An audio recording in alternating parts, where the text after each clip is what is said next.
Well, let's get to our first topic for the day now. Latest data released by the National Bureau of Statistics shows that capital importation into the country declined by 28.09% in the first quarter of 2022. The data also shows that the total capital imported into the country in the first quarter stood at about $1.57 billion, down from $2.19 billion in the preceding quarter, as only 6 states, including Lagos, Anambra, Oyo, Katsina, Plateau, and the FCT, received capital investments in the period under review. Now, the highest sectors that received capital investments are also the banking, which recorded $818.84 million, production recording $2 to $3.67 million, and financing sector of $199.37 million US dollars. Well, joining me to break these figures further down and understand what it means for Nigeria, I'm being joined by the Director, Research and Strategy at Chapel Hill Denham, Mr. Tajudeen Ibrahim. Mr. Ibrahim, thank you so much for your time. It's good to have you start the week with us on Business Nigeria. Thank you too very much for having me on. Yes, the figure is down 28% in Q1 2022. Before we go to the states that attracted investments, what is responsible for this decline at a time when many say that it seems like businesses are picking up and we are getting back gradually to pre-COVID times? Thank you very much. I think it is true that businesses are picking up, but when we take a look at the global economy, investors globally consider the risk to their investment. We are talking about capital importation in this case, and it is a reflection of inflows of capital, by investors in form of equity investment or debt investment, in those forms. So they will consider the risk of such countries where they are investing in. And I think Nigeria in this case, is on the high side when we take a look at our risk profile as we speak. I believe that they have considered things like, number one, security risk, and they are also considering economic risk. And importantly, as we speak, this period, our political risk is on the high side. So it is possible that, those are the key factors that are responsible for the contraction that we saw on a quarter-on-quarter basis, which was 28% decline, and even on a year-on-year basis, it was down by 17%. And let me also say that the $1.5 billion is not what we should be recording on a quarterly basis as a big country that we have, or let me say the largest country in Africa. Interesting stuff there.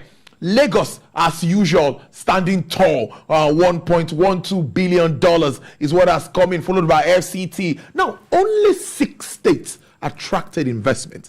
What is happening with all of the resources that we have across the country? What is happening to these states that are not attracting investments? So just like I said earlier, I think it is a reflection of the risk appetite of foreign investors into Nigeria. You will agree with me that those states where we witnessed inflows in form of investment, those states are relatively safe states. In terms of security, you will probably see security being a major consideration by investors in that regard. So I think that is one major thing that is driving the direction of investment into the state. And I think there is another element for consideration, which is the commercial status of each of the states. And Lagos is a major state in that regard. In fact, it is the commercial center of the country. So it is not surprising that we saw huge investment inflows or capital inflow into Lagos compared to the other states. I think these are the factors responsible for the direction of flows. I'm also thinking around policy. I think that we should have more policies, yes, as we try to address security, but I also think that there should be policies that will be friendly to investors and investment. Because you see people looking at countries around us, sometimes Ghana and the likes. People want to do businesses around all of these countries because they see transparency, clarity in some of the policies of government. Are you thinking along that line, or what's your reaction to that? Absolutely, I agree with you. But I think, I mentioned security, first, and then the commercial status of each of these states next, because those two will be on the front burner in terms of, factors for consideration. Policies are very important, and those policies, should not just be in place. They should be steady. They should be predictable, and they should also be friendly to foreign investment into Nigeria. So it is not the best when we have the huge population, when we have the huge opportunities, and we are losing them to countries that have far less population than we do, and countries that also have less natural resources in terms of what investors can invest in. So I absolutely agree that we need to fix any issues that we might have around policy, around implementation of those policies, as well as ensuring that they are friendly to foreign investors and will steadily attract them over the medium to long term. Great stuff there. We also see that foreign portfolio investments is taking about 60.87% of what is coming into the country, about 957.58 million US dollars. And on the other side, FDI is just about 9.85%. That's what it accounts for in all of this. We still have this issue of FDIs, FPIs. Yes, absolutely. We have that issue, and I think we will continue to have that challenge where our country is able to attract largely speaking foreign portfolio investment, which we consider as hot money. They come in hot and they leave very easily. I think for us to attract FDIs, foreign direct investment, we need to fix our structural problems in this country. And one key element around that area is infrastructure. We should be able to have good or better road network, very good transportation system. We should also be able to have very good power system where investors that are operating in the country will be operating at relatively cheap or low cost. So those are very key considerations for many investors. And I remember that a lot of countries companies that were previously in Nigeria relocated to neighboring countries like Ghana, just because they found the needed infrastructure there for their businesses to succeed. So we need to fix infrastructure if we want to attract more FDIs, and that will be in addition to ensuring that we have the right policies. And possibly we should also give incentives to attract such FDIs. If we do not put all this in place, we probably will be in a case where we're only seeing foreign portfolio investment instead of foreign direct investment. One key element for consideration is that FDIs will always provide job opportunities for Nigeria. And this is a very compelling reason the government should look in that direction and ensure we fix on any problems around it to attract more FDIs into the country. I would like to follow up a little bit with regards to PEBEC initiative, which is supposed to ease of doing business, make the environment more enabling. Of course, that's what it's set out to achieve. But I want to ask the question this way. Do you think that even the agencies of government that are to contribute to the success of this initiative, do you think they are working in tandem, at par, with the goal initiative of the entire scheme.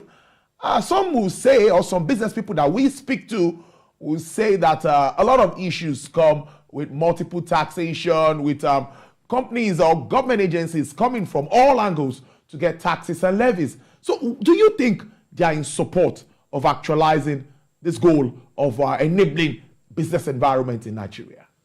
Well, I think they are in support, but I think they probably, are approaching it probably in the wrong way. And in such a case, you cannot achieve success unless you work with, the corporate environment themselves and ensure that you listen to them in terms of, what they see as the challenges to their to their businesses.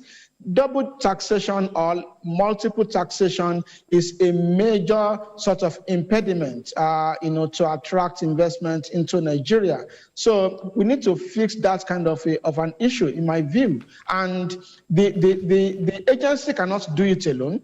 They need to listen, and the government also have to allow, the corporate organizations in this case, to also make meaningful contribution and listen to their suggestions to implement all those plans and policies. That is when they'll be recording progresses. If they want to go by their own strategy alone and probably just follow the government's instructions, we most likely are not going to achieve the results that the government or the country is looking for, either in the short term or in the long term. Brilliant stuff there, Mr. Tajudeen. Now, let's look at the highest sectors now that recorded this capital input investment. We'll start with banking, which is doing pretty well with what we've seen, financing sector, production, and on the other side, that's for low investment, consultancy, IT services, and construction. What do you make of this breakdown? Well, I think for the banking sector, that is not surprising because one major element of capital importation is loans.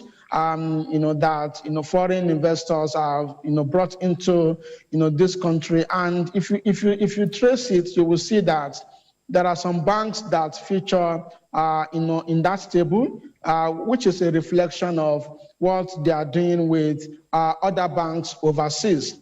And largely speaking, these are in form of loans to those banks to support their ability to supply foreign currency to their customers. So you will see such credit inflows being part of what is influencing the capital importation in the banking sector. And in the other sector, there are some opportunities that some investors have seen in there. Those are also underpinning the inflows that we saw. But for the banking sector, loans from advanced economies is a major constituent in my view.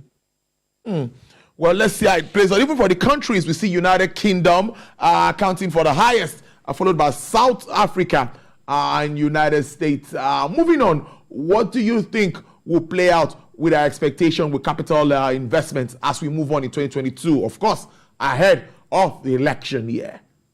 So as we move on into the coming quarters, I think foreign investors will still bear in mind the risks elements that I talked about earlier. The first is around security risk. The second is economic risk, and the third risk factor, I believe, in my view, is political risk. So we most likely are not going to see much in terms of increases in the numbers. Maybe the numbers will remain around $1 to $2 billion per quarter until when we have, our election and then we have a new administration. By then, there will be a new appraiser, for Nigeria by foreign investors to gauge how much they should be pumping into this economy in terms of investment. So that is what I expect, before the general election in 2023. Let's touch on the manufacturing space before we wrap up this interview. So at least let's see what's happening. The capacity utilization hits 59%. That's increasing by 6.6 points. Now, would you say that the sector is fast going back to the pre-COVID time? Talking about the manufacturing sector in its entirety, all activities return to normal in that space? Absolutely. Activities are beginning to go back to normalcy in the manufacturing sector, judging by what we are seeing in the cement space and also in the food and beverages, as indicated in the volumes. Volume growth by the companies that operate in those sectors of the Nigerian economy. So it is a positive one, and some of them had to increase their capacity just so that they can accommodate the increase they are seeing on consumption of their goods and services. So it is a positive one, and the outlook, in my view, is positive.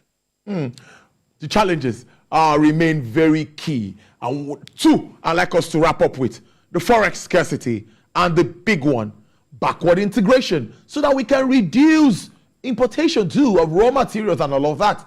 What's your take with regards to that? And how well do you think our manufacturers are they trying to keep up with this development? I think on Forex, every manufacturer as we speak already understands what the current situation or challenges are, and they are, currently sort of doing their businesses, in line with the dictates of the market. So what I expect is, for them to continue to invest in backward integration, invest in local production, and that will over time ensure that their dependence on imported raw material reduces significantly, and then it will allow them to be less bothered of any dislocation in the FX market. So I am positive in that regard. We are seeing positive, sort of responses in the sugar industry, and the cement industry, bearing in mind, does not import anymore. It is because they build local capacity. So we will probably see other sectors such as sugar and some other ones also building capacity to ensure they can produce locally what they need as raw materials. We need time. That will probably materialize in the long term, in my view. Nice having you join us on the show. I've been speaking to Director Research and Strategy at Chapel Hill Denham. That's Mr. Tajudeen Ibrahim. Do enjoy the rest of your day. Thank you.